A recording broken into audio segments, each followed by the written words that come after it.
Well, finally, na-offeran din tayo ni Maribank credit card na talagang inaantay ko din talaga ito na mapili. Kasi alam ko naka-pilot phase pa ito. And selected user pa lang po yung talagang ino-offeran nila nito kasi through invitation lang siya sa mga may Maribank account dyan. Well, ako yung masayang-masaya naman kasi finally naman napili tayo. And guess what, guys? Na-approve ako dito. Hindi siya basta-bastang approval lang, no? Kasi wala tayong pinrovide na kahit anong income proof. Wow. Which is pwede naman pala. Kahit wala po tayong mga income proof po na in-upload po, which is kailangan din naman, an advantage yon. Pero okay lang kung wala. Kasi ako wala rin akong sinubmit. Pero guess what? 75,000 pesos yung in-offer niya. Ang lala nun. Ang laki-laki na nun. Knowing na wala naman tayong ka-effort dito na magbigay ng kahit anong income documents or supporting documents po, no? Para sobrang taas talaga yung mai-offer sa atin. So, ang ganda ha. Ang ganda niya talaga. Pero syempre, no, ipapakita at i-share ko sa inyo lahat ng kailangan yung malaman regarding dito kay Maribank Credit Card based on my personal experience. Well, bago ako magpatuloy, disclaimer lang po. This video po is not sponsored and this is just based on my personal experience na po na gusto kong i-share sa inyo guys para aware kayo. And alam nyo guys kung ano yung dapat i-expect dito sa bagong feature nga po na ito ni Maribank. And by the way, if you are new to my channel, nagre-review po tayo ng different online loan apps or online loan services, legit man or hindi, new man or existing, sinisilip ko po yan at sinusubukan ko mismo. Nagbibigay po tayo dito ng legit tips, reviews, and recommendation and what online loan apps or loan services to avoid. Kaya kung gusto mo yung mga ganitong videos, you can consider subscribing at i-click mo yung bell button para lahat ng videos kayo sa play na notified ka. So anyways ha, baka malito kayo kasi alam ko dati may Maribank Credit talaga, which is formerly Cbank Credit. At alam naman natin na dating Cbank itong si Maribank, di ba? So ngayon ay Maribank na siya official. And again, wag malilito. Well, yung Maribank Credit po dati is nagiging Mari Loan na po siya. So itong si Mari Loan, siya po itong pa-cash loan po ni Maribank po ngayon. So ngayon, iba po itong si Maribank Credit Card. Ito po yung pa-credit card feature po ni Maribank. And FYI, i-share ko na rin naman sa inyo to sa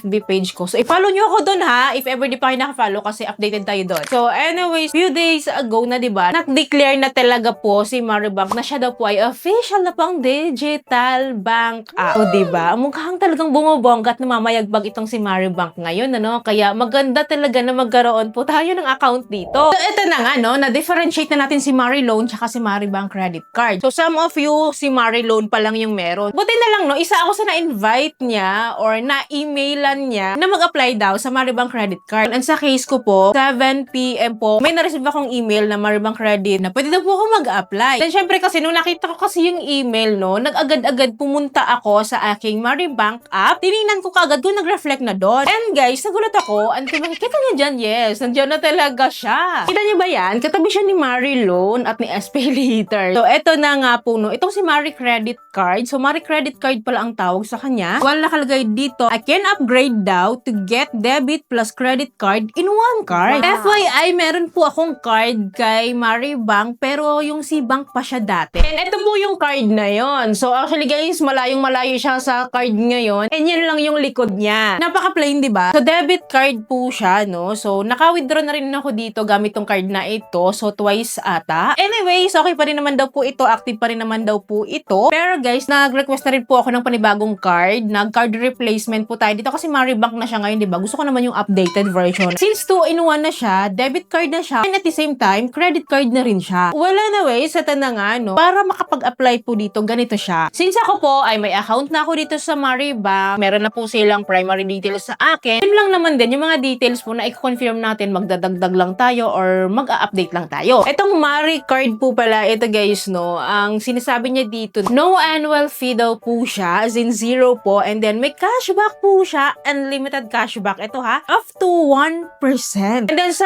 FX markup niya po, 0% din. So sa hindi na po pagtatagal, sinubukan ko na rin siya agad-agad. Well, dito po, no, since nag-decide ako na mag-apply po, so ito po ang kailangan nating fill upan. Dito po, i-review lang natin kasi yung iba dito, nandito na rin yung ating details. Pero dito po, sa applicant details, kailangan po natin yung fill up ng ating personal information, including the marital status, educational statement, occupation, industry, source of funds, purpose of account. Well, anyways under po pala ng occupation, ito po yung mga choices. Alam nyo guys, meron din nakalagay dito housewife, student, unemployed. Pero sabi ko nga sa inyo, if may job kayo or may source of income kayo or business owner naman kayo, freelance kayo, or employed, i-declare nyo yun. Kasi napakalaking advantage po nun since legit naman po itong si Maribank. Well, dito po pala sa baba, we need to fill up po the secondary contact person po. Isa lang po yung hinihingi nila dito. And then after po neto, no, so nanghingi po sila ng additional details po, which is the company details daw po. So kung nilagay po natin tayo ay employed or self-employed or business owner po, no, manghingi po sila ng additional details kung may company ka ba. Pero optional lang din naman siya, including the company name, job tenure, monthly income. Pero alam nyo ba guys, since optional naman siya, hindi ko na lang finil upan. So dito na lang ako sa monthly income kasi pwede naman. Itong credit card ownership, nakalagay dito, do you own a principal credit card for at least 6 months? Fill upan lang po natin ha. So after po niyan, mag-a-upload po tayo ng documents or income proof. Pero nakalagay po dito guys, no, optional documents lang po siya. So kaya ito yung lumabas, no, yung itong ITR, BIR 1701 at saka audited financial statement. Kasi ito yung kailangan kapag ikaw ay self-employed or business owner, freelance ba yan. Pero kapag ikaw ay employed, ang hihingin po sa'yo yung 3 months payslip mo, yung latest. So nakalagay naman guys, you may choose to upload either one of the documents above. Pero ito na nga, hindi po ako nag-provide, di ako nag-upload. So nakalagay po dito na we recommend skipping this step for an instant decision. You can request an increase later if you are not satisfied with the approved limit. So ibig sabihin, maaprubahan or ma-offeran talaga tayo, pero kung hindi tayo kontento sa amount na yon, pwede tayong magpa-increase sa kanila later on. Pero syempre, kailangan na po natin mag-upload ng mga BIR, ITR, audited financial statement. Ibig sabihin po pala na kapag nag-provide po tayo ng income document, parang guaranteed po na mataas talaga yung kanilang i-offer. Like 6 digit. Ang ginawa ko no, hindi ako nag-upload. Hindi ko tong continue application kasi pwede naman. And then after po nito, kailangan ko lang daw pong i-declare na nag-agree ako sa terms and conditions po nila, privacy statement. So after po nito, sinubmit ko siya and then I need to input my 6-digit security pin here. And after po niyan, application submitted successfully. I will receive update daw on my Mari credit card application via email within 7 working days. So guys, actually kagabi ako nag-apply nito and kung makikita niyo dyan, 11 PM, diba? So sabi ko baka office hours or banking hours sila magre-respond or what. So kailangan ba talaga antayin yung 7 working days kasi para ang tagal, diba? Pero guys, 1:40 AM, umaga ko na nabasa, syempre nakatulog na ako, no? Nakita ko lang na nag-email sila. So ibig sabihin 24 hours po yung customer service nila. Kasi hindi naman agad-agad ako na-approvean eh. Hindi siya instant talaga. Nag-wait talaga ako. Akala ko nga within 7 days, diba? Kasi yun yung sinabi. Pero nung madaling araw, 1:40 AM, nakita nyo naman, so your Mari card credit is now active. So nakalagay kasi dito, natuwa talaga ako guys, kasi nakalagay dito, congratulations, your credit application was approved. So agad-agad, pumunta agad ako sa aking app. Medyo kagigising lang natin at excited tayo that time at nakita ko guys, nang laki talaga ang mata ko. Kasi nga naman, no, sino ba naman ako para ma-offeran ng 75,000 pesos? Ang laki na ito para sa akin kasi alam nyo, honestly talaga, hindi ako umasa na maaprubahan ako. Kasi wala nga akong sinabit na income documents, pero yes, totoo pala yung sinasabi nila na maaprubahan pa rin pala kahit wala kang income documents na sinabit. Look at this one guys, 75,000 pesos. Masaya ako dito kasi nga syempre, wala tayong kahirap-hirap, di ba? Nag-fill up lang naman tayo, may existing account lang naman tayo dyan. And 75,000, talaga ba? So legit talaga, di ba, na may 75,000 pesos tayo na offer dyan? Well, if ever nga daw na gusto mo pa siyang i-increase, is pwede po tayong mag-request. I-click lang natin yung request credit limit increase dyan sa baba and ito po yung lalabas. Pwede tayong mag-submit or mag-upload po para ma-increasean po tayo. So, pwede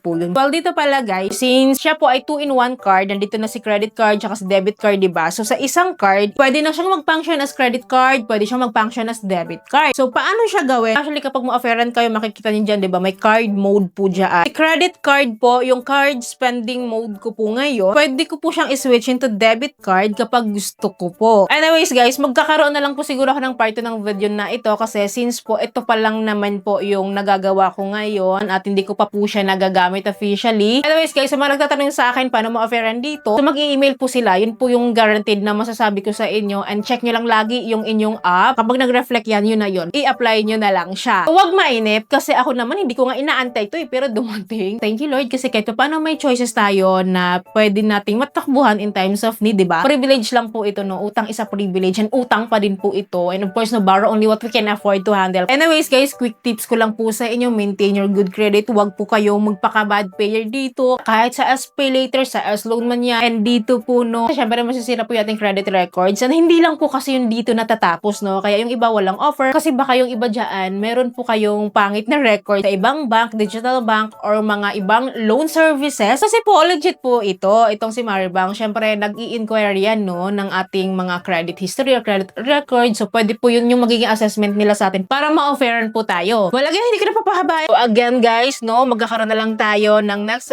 video neto. If ever po, makakala po tayo ng additional information at magamit po natin siya at may share ko yan sa inyo lahat ng information or mga katanungan nyo po na gusto nyo pong malaman. Please comment down below din po yung mga na-offera na and kung ano po yung experiences nyo para aware din po iba natin viewers. Yun lamang po. Yung po may natutunan kayo sa video ay po nakatulong tong video sa inyo. Kung nagustuhan nyo po yung video, please don't forget to like, share, and subscribe and click yung bell button para lahat ng videos kayo sa prayer and notified po kayo. So thank you for watching this video. See you in my next video. Bye!